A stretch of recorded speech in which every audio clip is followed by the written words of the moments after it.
Chapter 3, Lesson 2. Chinese and Irish immigrants, and specifically the Transcontinental Railroad, which both of those immigrant groups are connected to.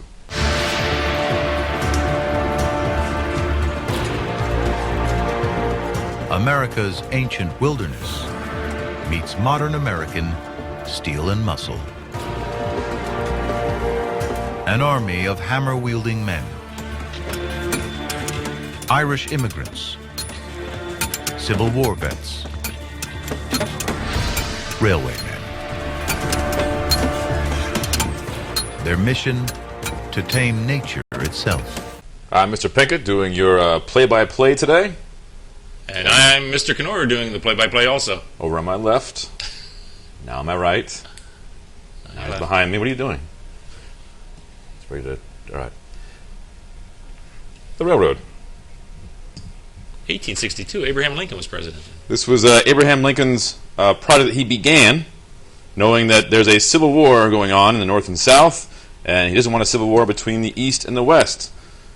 He wants the country to be united over here, but part of the country is growing over there.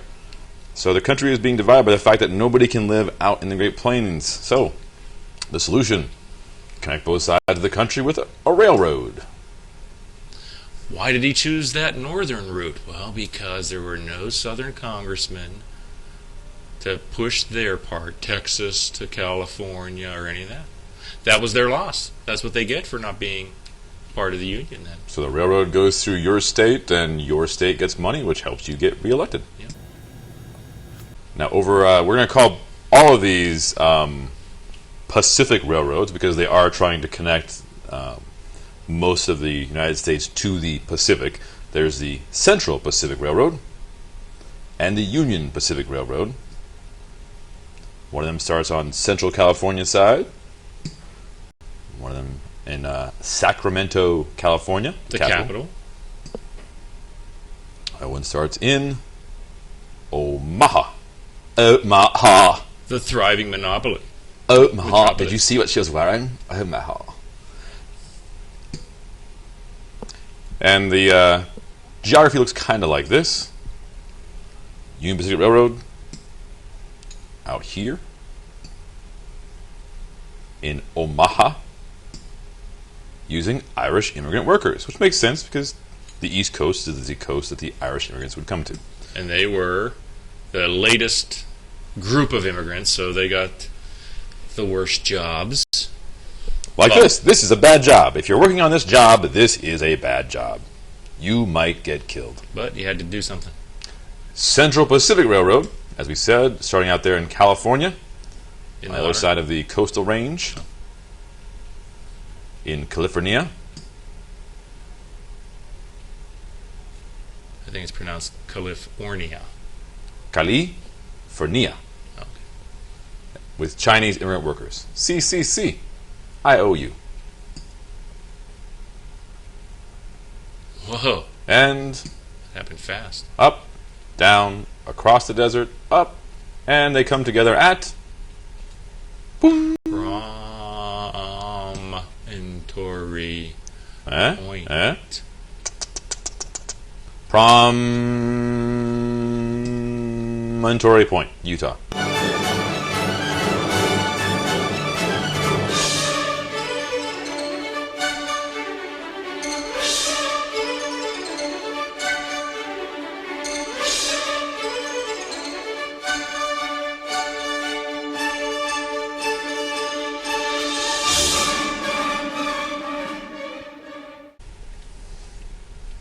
So these Irish and Chinese immigrants came together after all this hard work, and none of them are in this picture. That's right. Wouldn't let them. They're good enough to make the railroad, not good enough to be in the picture. Chinese had the world record for putting down a railroad, but couldn't be in the picture. So, there you go. Is there a red dot somewhere? Yeah, Right there. Red dot. there you go. So, write these down. IOU, CCC. This is who worked on the railroad. And if you could kind of color code this part right there. Right on yonder. Right here. Oh, hey, yeah. That's color coding, all right.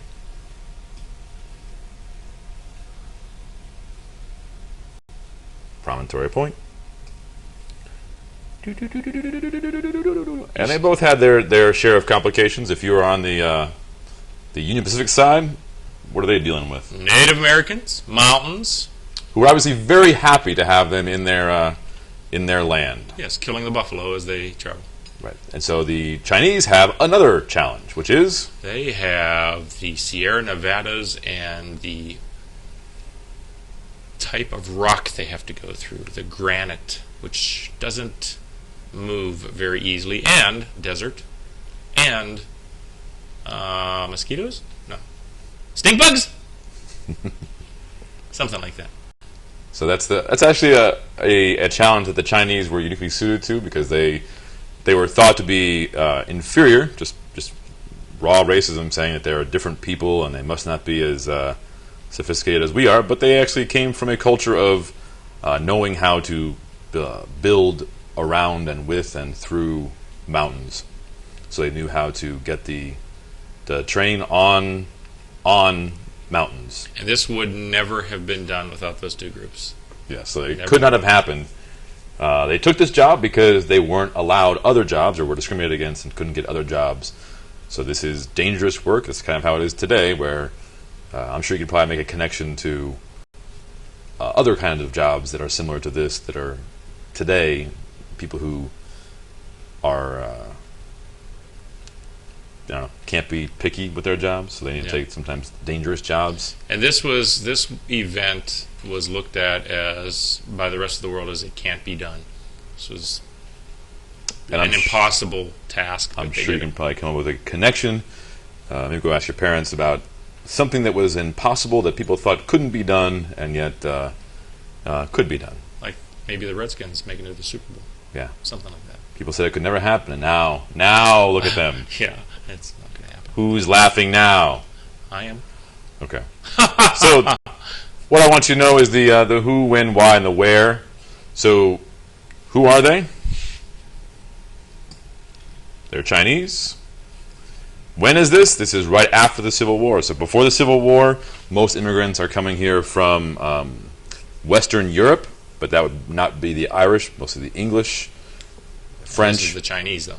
I know, I'm saying that that was the group that was coming. After the Civil War, we see the next wave of Chinese and Irish immigrants.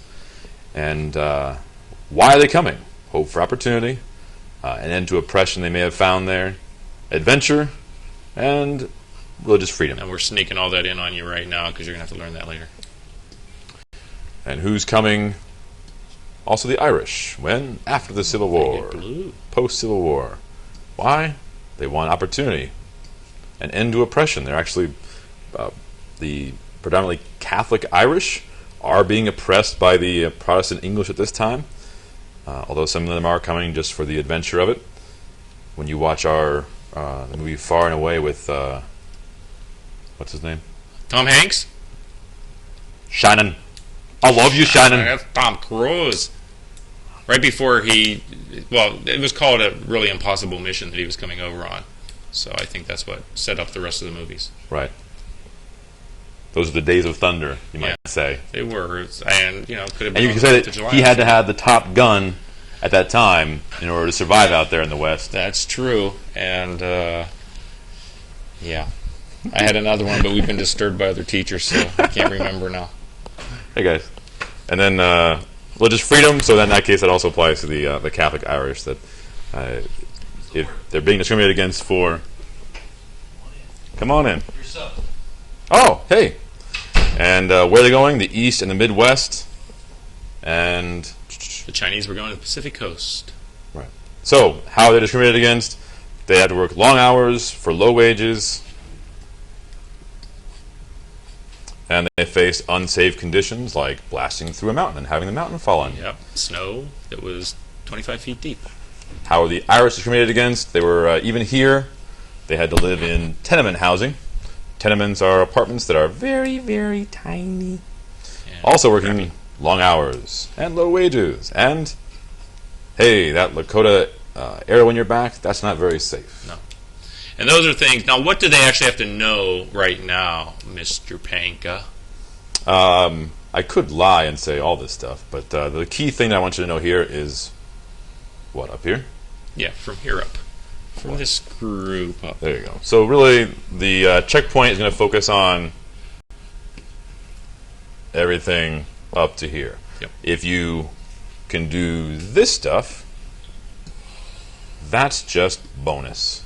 Dandy, as they say. You will have to know that at some point, so if you get it done now, so much the better. Great. Okay? Yeah, I'm okay. Have a nice, beautiful autumn day.